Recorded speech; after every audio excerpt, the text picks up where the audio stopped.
Ọlọ́run àṣẹ kí má gí tán ni o. Alhaji Oluomo náà bá mi gbàdúrà o. Ọlá ààyè yìí dákun bá mi gbàdúrà o.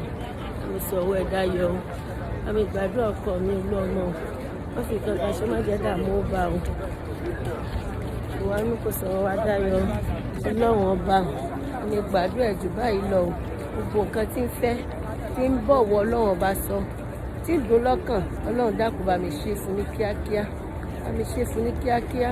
Owó ńlá àrísìkí ìfọ̀kànbalẹ̀ ìdùnnú àtayọ̀ kó jẹ́ ti ọkọ mi Saheed Oluomo Cotonou tó rán mi wá hajj ọdún yìí 2025.